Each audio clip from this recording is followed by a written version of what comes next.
участники, а также гости из-за пределов Назарбаева университета. Организаторы мероприятия обратились ко мне с конкретной просьбой. Они попросили меня, во-первых, говорить на русском языке, поэтому I'm sorry, I'm going to speak Russian because I was requested to do so that some people who come from outside could understand. И во-вторых, меня попросили почему-то дать рекомендации, как стать успешным как молодому ученому в Казахстане. Обосновывая это тем, что я якобы являюсь успешным ученым. Скромности ради я скажу, что я себя успешным ученым не считаю, так же, как и большинство из вас, я считаю себя, надеюсь, молодым ученым. Получаю ли я удовольствие от того, что я делаю, или смотрю ли я на мир глазами любознательного ребенка или циничного взрослого, которому уже все наскучило. То есть то, что вы делаете, должно приносить удовольствие. Потом, полон ли сосуд моей жизни, или он наполовину пуст? Есть ли рядом человек, с которым я могу, неважно, это муж, жена, или просто человек, с которым я могу разделить радость достижения своей карьеры? И один ли я в поле войн, воюю ли я против других людей, или я достиг всего благодаря большому количеству людей? Второй вопрос, который я задала этим ученым, это по их наблюдениям, когда они смотрят на молодых ученых, какими характеристиками молодой ученый должен обладать, чтобы добиться успеха.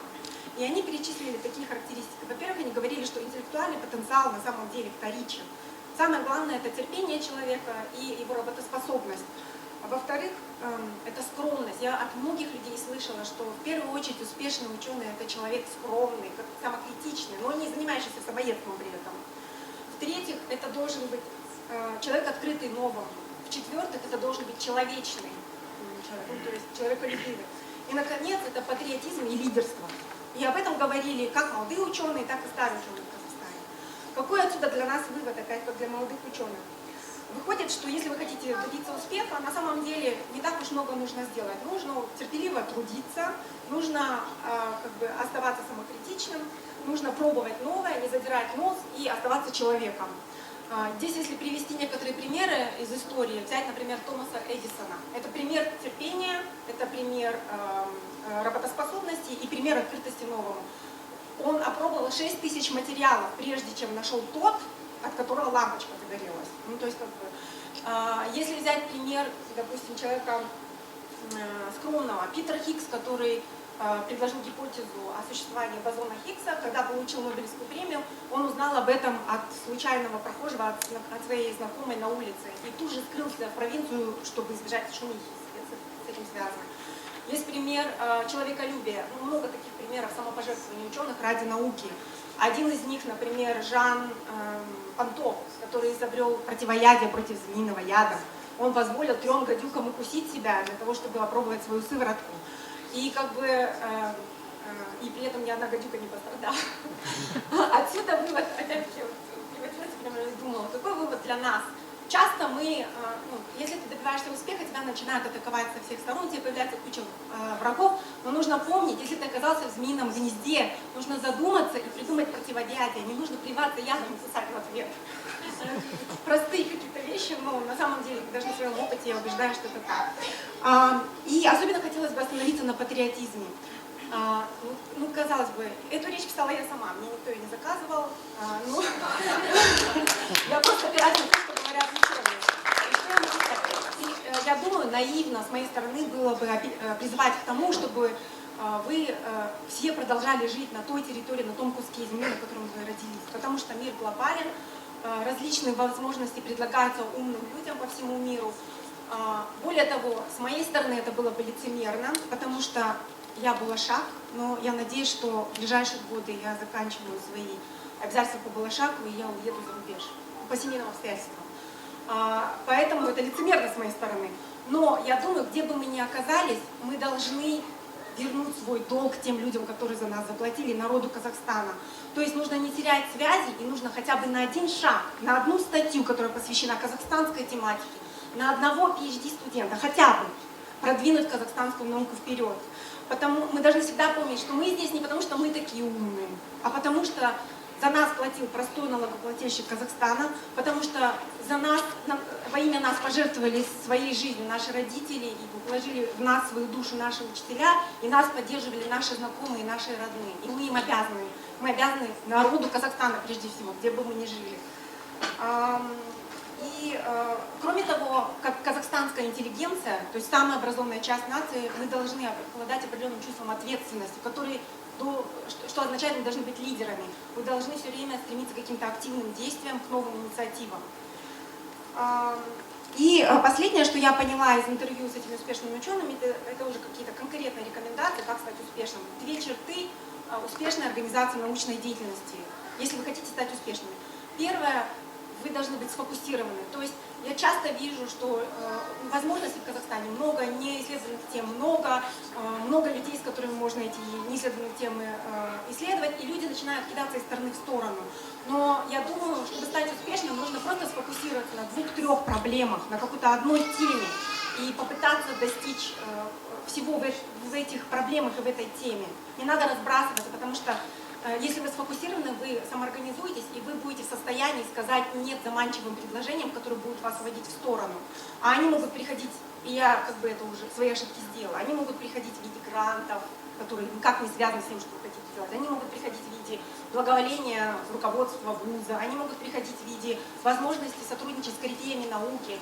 Но если вы знаете, что вы хотите делать, вы будете говорить «нет», и что это вам позволит сделать, через какое-то время в мировой науке люди начнут отождествлять то, что вы делаете с вами, и если вы будете делать это качественно, предложения сами будут приходить к вам в виде денег, благоволения и прочего, и сотрудничества с корифеями. И второе, о чем говорили вот эти успешные ученые, они говорили о необходимости стратегического культивирования нетворка. То есть здесь важно, то есть ни один из этих успешных ученых не соответствовал стереотипу лабораторного нерда, который один сидит сам по себе в очках и занимается один. То есть, если это было старое поколение ученых, они, как правило, культивируют свою школу, которая позволяет им эффективно использовать ресурсы, привлекать ресурсы, лоббировать какие-то свои интересы в правительстве, либо, допустим, культивировать новые идеи, обучать новое поколение. Если это новые ученые, то они обычно пытаются создать широкие связи за рубежом и внутри Казахстана. И стратегическое культивирование нетворка также означает, что вы ищете связи прежде всего в своей сфере, в своей дисциплине, в ключевых институтах, в своей дисциплине, с корифеями, которые работают над вашим же вопросом. Вот. Как бы то ни было. И исходя из того, что я сказала, я обращаюсь теперь к ассоциации, я считаю, что студенты Назарбаев университета проявили в первую очередь лидерство, о котором говорили эти ученые, тем, что они создали ассоциацию.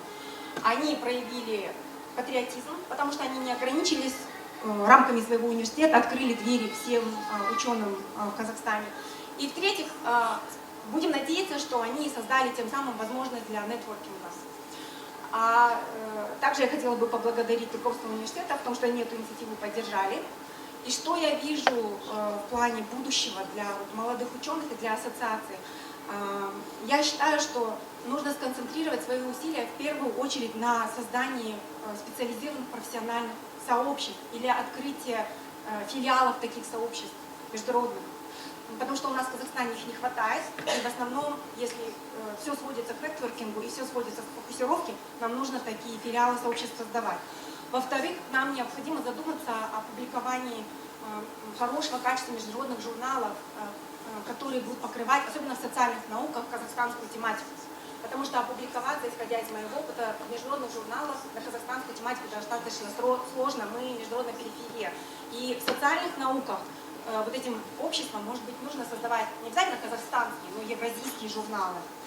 И, наконец, необходимо проводить конференции международного уровня. Это не обязательно конференция, которую мы сами организуем, это может быть конференция, которую мы принесли из-за рубежа сюда на раз в 5 лет, допустим, раз в 10 лет, которая позволит нам взаимодействовать друг с другом и налаживать связи с коллегами за рубежом. И я надеюсь, что ассоциация возьмет на себя в качестве основных планов именно стимулирование вот этих 3 аспектов. А наш университет или другие университеты, государство поддержит их в этом. Спасибо. Спасибо большое. Это было очень такое интересное описание целостной картины. Да? Я думаю, именно с этой точки зрения было бы полезно нам всем смотреть на науку и на роль молодежи в этой науке. Okay, so now I would like to give the floor to Mr. Luis Rojas. He's a PhD program coordinator from School of Engineering. Thank you, Cedric. Thank you, everyone. Thank you, Asilla, for inviting me to this very important moment, to your new Young Researcher Association. I want to congratulate all of you because of this achievement. This is an achievement, but just being born is the beginning of a long, long life and growth that we'll have for sure. I just want to be brief because I agree I had an opportunity to have a translator with me, so I understood every word that Aliyah was saying, and I subscribe with her. We have to, thanks Aliyah. I think we have to keep our roots. Don't forget, wherever you are, whatever you become, whatever you become in life, remember your roots, where you come from, who put that seed to make you grow. And life is a growth. What makes us living things is because we keep growing. Since we were born, we became kids, then young people, then adults. And after we become adults, we keep growing intellectually, spiritually. And that's something that moves life, and I think this is something that will move you, or is moving you now. You are now, some of you, fathers, mothers, sisters, uncle, aunts, and you know how things are moving around. You know who are your motivators. It's very important, this association, because this will be the channel to let you or help you to keep growing in life. And life is just a journey we all are living every day, and fulfilling our dreams is what makes us happy. And even more, when you become older and older, you learn that fulfilling your dreams makes you happy, but also helping other people to fulfill their dreams makes you even happier. So when you feel that you return to those who helped you when you were kids, when you were young, to become what you are, you feel that this is the meaning of life. Not only growing yourself, but also helping your country, helping your poor people to become successful, to become a better country, to become a successful country. It will make you much, much happier, believe me. So I just want to be short. I want to congratulate you again for this Young Researcher Association, and I wish you long life and successful life. Thank you very much. Thank you very much, Professor. So the final speech will be from Assistant Professor from School of Science and Technology, Darhana Tepirgan. Please welcome. Thank you very much for inviting me. I'd like to add some personal touch to my speech. It's very hard to tell anything after Aliya's presentation, which hasn't been already told. All right, it was very comprehensive, and I'd like to maybe make a joke. It's actually quite famous among scientists. What's the most important thing in science, in let's say, success in research? You just heard it, what it is. What is it? To publish an article? No, for success, for your personal success. It's luck. It's luck. But the more you work, the luckier you get. All right, so luckiest people I know, they spend sometimes nights in the lab. All right, so this is my message to you. You need to really spend a lot of time in the lab doing your research, and maybe try to help others, all right, and try to motivate others in your endeavors, and be a leader and a model for young researchers. My classmates from university, it's Novosibirsk University is a research university in Russia. In Soviet Union, it was one of the very few research universities. All of them, unfortunately, had to go abroad because in the 90s everything was collapsing and we had no choice. Now you have a choice. You can develop research culture here. There are some funds available to you, some equipment. So in that sense, I wish you a lot of luck, right? And success in your personal research, all right? In terms of getting funded and in terms of publishing papers. To me, research equals success because my classmates are all now heads of laboratories. They work both in private sector and government sector. They're leading the labs, they're program directors. directors of research facilities, and so forth. And if I look to my classmates from, for example, from high school in Kazakhstan, I recently went to a reunion, and unfortunately, they are much less successful. I saw a lot of sad things, alcoholism, poverty, so I cannot think of research that, it's something something which is not very useful. Actually, research really, from my point of view, from my personal experience, equals success, right? Because these are the same people. Essentially, we were all born in the Soviet Union, and this group who went to the research universities is now leading a productive life and contributing, to the development of the world's science. And those who were left behind, unfortunately, some of them, of course, not all of them, but they are, of course, much less successful. So, in this regard, I wish you to spend as much time as possible in laboratories, and maybe not to engage too many social events like this one, because these also take a lot of your time, right? There are a lot of roundtables, conferences, seminars, lectures, all that where, I see young people eagerly going. Maybe instead of that, you should focus on your research. Thank you.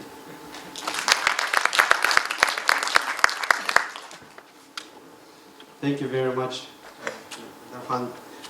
I think we've heard various types of welcome speeches and presentations. I think they all come nicely in the puzzle, and we're starting to understand what does it mean to be a young researcher, what does it mean to be a professional, and at the same time be contributing to your country's development. And now let us briefly present our PowerPoint presentation on how our association was created, what was its main message, aims, objectives, and what we're currently doing. So, in order to keep language policies, we decided to present it in English, but our slides will be in Russian so that everybody can understand. Yeah,